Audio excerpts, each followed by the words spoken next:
Welcome back to the channel. This is the third episode of Drexen Garage. Today I'm going to go over some of the parts I've already ordered and have in for the build. We'll start with the radiator, and then we'll go through the air suspension as well as the turbo and that setup that we're going to do on the Cummins. So to start with is this is a 4-core radiator from Speedway Motors. The main purpose of doing a 4-core is so that the Cummins engine will stay cooler. We're going to put a high velocity electronic fan on here. We're not going to use the manual fan that came with this 4BT, mainly because they're inefficient and they're just not very sound worthy either. We also have with this 4-core, I did choose the one with the transmission cooler in it. We will be using that with the 4L80E. I might be adding an additional external with it. It just depends on what the room is in the front for the radiator support as well as the grill. So in front of this, there will be the intercooler and the condenser for the AC. So it's very important that we don't get too wide and push our grill out. We want everything lined up very nice. So beyond that, the next part is the air suspension. So my airbags are from Universal Air. These are the XL series airbags. These go from 5 inches to 5 inches compressed to 15.5 aired up. We do have a level sensor that will be tubed into both the front and the rear. What this does is instead of a manual control in the vehicle, we can turn the key on, it'll air the bags up to approximately 1/2 to 3/4 of the bag height, which is where we'll set our steering line at, as well as our drive links, everything to be that perfect set.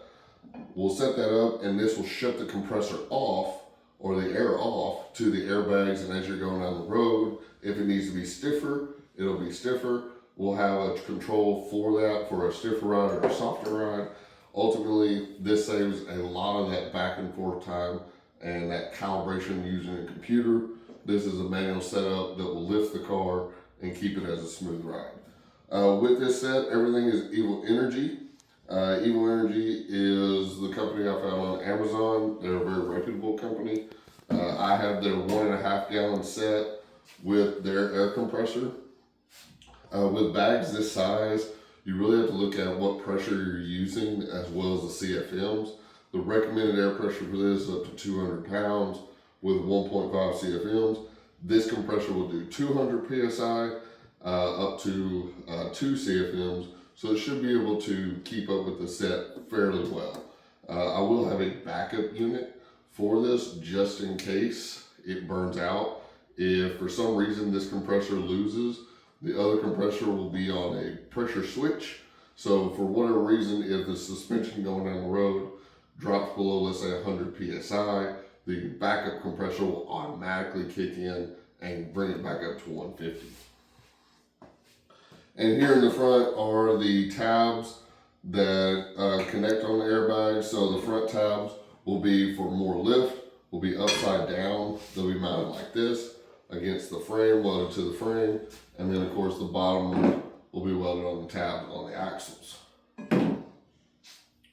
And then last but not least, the best part of the video is on the 4BT, we started off with a H1, which is approximately a 20 millimeter turbo to a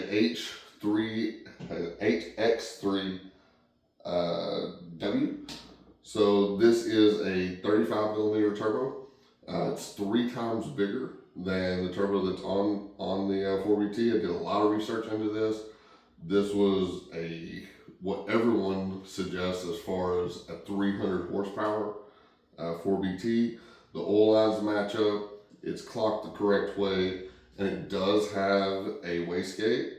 I don't know what the wastegate is set to now. I'll have to find that out. There's an easy way to do that by checking the pressure on it. I plan on running at least 15 to 20 pounds of boost. From what I've seen online, these kind of come factory around that 15 mark, so I might be changing that out to a little bit heavier of a wastegate. With this, we will run the intercooler, like I said earlier. I plan on doing what they call a maximum coverage intercooler. Most intercoolers would only go half the radiator width. I plan on doing one that's closer to full.